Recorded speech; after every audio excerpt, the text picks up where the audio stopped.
बहुत सारे बच्चे जो होते हैं वो सिर्फ पढ़ रहे हैं, मार्क्स लेके आना इसी के प्रेशर में रहते हैं, बट ये लास्ट में भूल जाते हैं यार एग्जाम में सीबीएसई को क्या चाहिए। हम क्या करते हैं, इतना प्रिपेयर कर लेते हैं कि हम छोटी छोटी चीजों को भूल जाते हैं और छोटी छोटी मिस्टेक्स करके आ जाते हैं। हर सब्जेक्ट्स अलग हैं, हर सब्जेक्ट्स का आपका पैटर्न अलग है, तो हर पैटर्न और हर सब्जेक्ट्स के आप पैटर्न से पहले आप रूबरू होइए। पहला चीज आपको ये चीज पता होना चाहिए कि एग्जाम से पहले कुछ सैंपल पेपर सॉल्व करने चाहिए। हेलो एवरीवन, कैसे हैं आप? मैं साक्षी केशरवाल, आपकी मैथमेटिक्स मेंटर। डेट शीट तो भाई सर पे आ चुकी है ना? एग्जाम की तैयारी पूरी जोर शोर से चल रही है। एनसीईआरटी, प्रीवियस ईयर क्वेश्चंस और नए नए स्ट्रैटेजीज बन रहे हैं, सारे कंटेंट की तैयारी चल रही है। कंटेंट तो पूरी तरीके से आप प्रिपेयर कर रहे हो, इसका मुझे पूरा भरोसा है आप सभी पे। बट ये आपने सोचा है कि भाई जब कंटेंट प्रिपेयर है तो सीबीएसई को कैसे कंटेंट लिख के देना है ये भी तो आपको पता होनी चाहिए कि नहीं होनी चाहिए। अब यहाँ पर कुछ बच्चे थोड़ा बहुत गूगल सर्च किए होंगे कि भाई चलो कैसे आंसर लिखते हैं, क्या करते क्या नहीं करते, बट बहुत सारे बच्चे जो होते हैं वो सिर्फ पढ़ रहे हैं, मार्क्स लेके आना इसी के प्रेशर में रहते हैं, बट ये लास्ट में भूल जाते हैं यार एग्जाम में सीबीएसई को क्या चाहिए, वैसे ही हम देंगे कि नहीं देंगे। जो हम अगर वो जैसा चाहता वैसा आंसर दिया हमने और उसी तरीके से हमने अपनी कॉपी प्रेजेंटेशन किया तो भाई हमारे पूरे नंबर मिलते हैं। हम क्या करते, इतना प्रिपेयर कर लेते हैं कि हम छोटी छोटी चीजों को भूल जाते और छोटी छोटी मिस्टेक्स करके आ जाते, जहां हमारे आधे नंबर 2 नंबर कट जाते, जहां हमें फुल आने चाहिए वहां हमारे आधे 2 नंबर कट गए, तो दिल को बहुत दुख लगता है।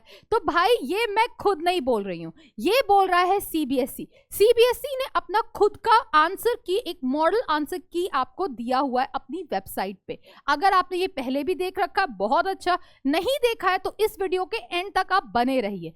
अब ये जो आपके पास मॉडल पेपर है जो आपको कहता है कि सीबीएसई आपको इस तरह से अगर आप आंसर प्रेजेंटेशन करते हो तो आपका पहली बात कॉपी आपका नीट एंड क्लीन होगा, दूसरा आपका एग्जाम प्रॉपर टाइम में आप खत्म कर पाओगे, आप प्रॉपर रिवीजन कर पाओगे, एंड किस तरह से सीबीएसई आपसे चाहता है। तो this is not been told by me, ये आपको प्रॉपर सीबीएसई बोल रहा है। आप यहां पर जाएं, वेबसाइट पे लिखा हुआ है model answers by the candidate for the examination, already लिखा हुआ है। तो अब इसको मैं एक ओपन करके आपको शो करती हूं कि क्या दिया हुआ है सीबीएसई ने। तो पहली बात, हर सब्जेक्ट्स अलग हैं, हर सब्जेक्ट्स का आपका पैटर्न अलग है, तो हर पैटर्न और हर सब्जेक्ट्स के आप पैटर्न से पहले आप रूबरू होइए कि आपका क्या है वो आपको पता ही होगा। अब पहली बात, जब आपका पेपर होता है तो उसमें सेक्शंस होते हैं, section A, section B, section C, section D. अब उसमें से आपको जो सेक्शन सबसे डिफिकल्ट लगता है, जनरली सेक्शन डी आपका क्या होता है वो 5 मार्कर या 4 मार्कर का होता है, तो आप उससे स्टार्ट करिए।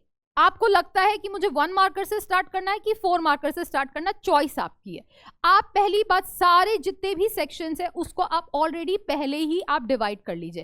पहला चीज आपको ये चीज पता होना चाहिए कि एग्जाम से पहले कुछ सैंपल पेपर सॉल्व करने चाहिए। सैंपल पेपर सॉल्व करने से पहले मैं आपको पैटर्न दिखा देती हूँ सो दैट वो पैटर्न से रूबरू हो। तो आप पहले solve some previous years like sample papers. अब जब सैंपल पेपर आप सॉल्व कर रहे हैं, सैंपल पेपर आपने सॉल्व किया राइट, अब उसमें क्या करिए, पहली बात आप डिसाइड कर लीजिए कि आप हमेशा नो मैटर व्हाट, आप सेक्शन ए से स्टार्ट करेंगे, बी से स्टार्ट करेंगे, सी से स्टार्ट करेंगे या डी से स्टार्ट करेंगे।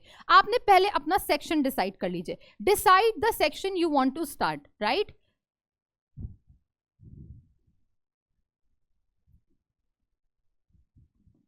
Decide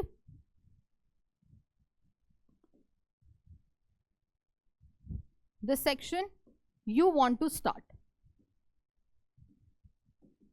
राइट पहले ही देख लीजिए कि आपको कौन सा सेक्शन स्टार्ट करना है राइट। अब इसके बाद हर सेक्शन का टाइमिंग फिक्स करिए। जब आप सैंपल पेपर लगाते हैं तो 3 घंटे का पेपर है, 3 घंटे का पेपर आपको नहीं करना है, आपको वो पेपर 2 आवर्स 45 मिनट्स में वाइंड अप करना है। तो 2 आवर्स 45 मिनट्स में वाइंड अप करने का पहले आप स्ट्रैटेजी बनाइए कि मेरे को एक सेक्शन सॉल्व करने में कितना टाइम लग रहा है। तो फिक्स योर टाइम। अगर आपको लग रहा है कि सेक्शन डी में मुझे आधा घंटा देना है, अगर आपका 35 मिनट लग गया तो आप वहीं पर स्टॉप करिए, move move to your other section so that you finish your all the entire paper, आपने फटाफट खत्म करे। अब मान लीजिए सेक्शन डी का एक क्वेश्चन आपसे मिस आउट हो गया, तो आप वहां पर पेपर्स छोड़ दें, मतलब क्या, ब्लैंक शीट छोड़ दें। सेक्शन ए का क्वेश्चन सेक्शन ए में करे, सेक्शन बी का क्वेश्चन सेक्शन बी में करे, सेक्शन सी का क्वेश्चन सेक्शन सी में करे, सेक्शन डी का क्वेश्चन सेक्शन डी में करे। पेपर्स आप ब्लैंक शीट्स छोड़ सकते, इसके लिए कोई पाबंदी नहीं है। तो आप ये सारी चीजें तो जरूर करें, पता तो सबको ही होता है ये सारी चीजें, बट फिर से सुन लो तो ये होता है कि रिकॉल हो गया है ना। और दूसरी बात, आपका पेन बहुत इंपॉर्टेंट है, बहुत इंपॉर्टेंट है भाई। जो पेन से आप सैंपल पेपर सॉल्व कर रहे हैं उसी पेन को आप अपने पास अब रख लीजिए। नेक्स्ट 2 मंथ्स में आप जो भी पेन की ब्रांड, जिस ब्रांड का यूज करें उसको अपने पास रखना है। तो आज हम देखते हैं अपना सैंपल पेपर। ये आपका प्रॉपर सैंपल पेपर है, आपको दिख रहा होगा। अब यहां पर आपने, इस बच्ची ने किससे स्टार्ट किया, सेक्शन डी से स्टार्ट किया। Look at her work, very neat and clean. अगर आपसे बोला है एक डायग्राम है, तो डायग्राम को उसने बहुत साफ सुथरा स्केल से बनाया, राइट। अगर आपको लगता है आपका फ्री हैंड डायग्राम भी क्लीन आप बना सकते हो, आप बना दीजिए। अब देखिए, इस बच्ची ने कहीं ना कहीं, जैसे होता है आपसे भी गलती होता है, तो देखो इसकी हैंडराइटिंग, अगर मान लीजिए आपकी हैंडराइटिंग बहुत क्लीन नहीं है तो आप थोड़ा स्पेस देके काम करिए। इस बच्चे की हैंडराइटिंग बहुत क्लीन है, तो इसने क्या किया, यहां पर इसने कुछ गलत लिखा, इसने सिंपल एक स्ट्रोक लगा के काट दीजिए। बहुत ज्यादा गिचर पिचर मत करिए, एकदम मत करिए। गिचर पिचर करने से आपका क्या होता है, एग्जामिनर वैसे ही इरिटेट हो जाता है और छोड़ देता है। तो सेक्शन डी को पहले आप फाइनल कर लो कि सेक्शन डी मुझे कितने में करना है। और ये देखो इसने कितने साफ सुथरे, पहले यहाँ फॉर्मूला लिखा, सारी चीजें इसने यहाँ पर बराबर से लिखी, जिससे आपको कोई भी, अगर आप इस स्क्रीन पे देख रहे हो आपको सब कुछ पता चल रहा है कि इस बच्ची ने सब कुछ लिखा है, तो टेंशन ही नहीं है। अगर आप इसमें कोई चीज मिस कर देते हो तो आप ही को प्रॉब्लम होनी है और किसी को नहीं होनी है। अब देखो इसने प्रॉपर कैलकुलेशन करती हुई चली गई, and see the last she wrote the answer as this, that's it. जो उसने पूछा उसको लास्ट का भी आंसर उसने बराबर से कोट किया, तो that is very very very important. Question में हम क्या करते, फटाफट सॉल्व कर देते, प्रूफ कर देते और छोड़ देते। ये नहीं बोलते कि उसने प्रूफ क्या मांगा था, जो प्रूफ मांगा था उसको भी तो हम लिखेंगे कि नहीं लिखेंगे। सेम चीज she wrote, hence proved and everything is written, very neat and clean. तो सबसे पहले इस बच्ची ने क्या किया, सेक्शन डी अप्लाई किया, made a very neat and clean figure. आपको भी यही करना, और यही आपसे सीबीएसई बोलता भी है ना, आपसे ये सारी चीजें बोला। अब देखो इसने यहाँ पर कुछ गड़बड़ लिखा, एक लाइन से इस बच्ची ने चुपचाप कट किया। अब यहाँ पर बहुत सारे बच्चे क्या करते हैं, जब कॉपी चेक करो ऐसे ऐसा ऐसा ऐसा कर देते।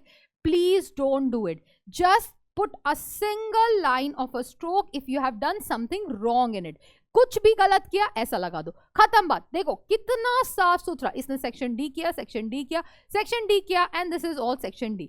अब देखो इसने सेक्शन सी के सारे क्वेश्चन, यहां से इसने क्या स्टार्ट किया बेटा, सेक्शन सी। सेक्शन सी के सारे क्वेश्चन बहुत इत्मीनान से पहले इसने नंबर डाला और प्रॉपरली सॉल्व करती हुई चली गई। देखो यहां पर इससे गलती हुई, एक स्ट्रोक से चुपचाप प्यार से कट किया। हैंड राइटिंग नहीं साफ है, दूर दूर लिखो, बस यही मुझे आज आप लोगों को बोलना है कि बेटा सेक्शन बाय सेक्शन स्टार्ट करिए। ये देखो आपका सीबीएसई का कॉपी, आप मैथ्स के लिए देख सकते हो, कॉमर्स में आपको बीएसटी का देखना है, अकाउंट्स का देखना है, फिजिक्स का देखना है, केमिस्ट्री का देखना है, इंग्लिश का देखना है, उनकी वेबसाइट पे हर चीज प्रेजेंट है। इसने सेक्शन सी किया, फटाफट मैं मैथ्स का दिखा रही हूं। अब इसके बाद इस बच्ची ने क्या किया यहां पर भी इसने गलती किया, बहुत इत्मीनान से लिखा। देखो अगर इसको ये प्रूफ करना था, क्लीनली लिखा, फिर इसको ये पार्ट प्रूफ करना था, बहुत क्लीन लिखा। हर चीज इतना क्लीन प्रेजेंटेशन जब आप करते हो, एंड ग्राफ बनाते वक्त, बहुत सारे बच्चे ग्राफ बनाते वक्त इतना सिली मिस्टेक करते हैं, एक्स एक्सिस वाई एक्सिस लिखना भूल जाते हैं, स्केल लिखना भूल जाते हैं, आधा नंबर यहीं गवाते हैं। बहुत सारे बच्चे भाई, आप बहुत सारे, जैसे फिजिक्स में आपको ग्राफ होता है, मैथ्स में ग्राफ होता है, आपका अकाउंट्स में भी, नहीं सॉरी आपका इकोनॉमिक्स में भी ग्राफ होता है। तो जब आप ग्राफ बनाते हैं, नीट ग्राफ बनाइए with the pencil proper, right. अब इस बच्ची ने देखो पूरा सेक्शन बी एक साथ ही किया है। सेक्शन बी में अब इसको जो जो इसने प्रूफ किया था, चुपचाप एक सिंगल लाइन बनाया और ये दिखाया कि मैंने इसको प्रूफ किया। गलती इससे भी हुई है ऐसा तो नहीं है, बट इसने अपनी कॉपी में गंदगी नहीं की है। गंदगी मत करिए, that is very important. And सारा सेक्शन बी किया, फिर सेक्शन ए किया, सेक्शन ए के सारे क्वेश्चंस किया, सिंपल सारे अप्लाई करे, and she got her answer, and I hopefully she has got, like देखो इसने एक पूरा गलती किया, बहुत गंदगी नहीं की, यहाँ पर साफ सुथरा काम किया, ठीक है।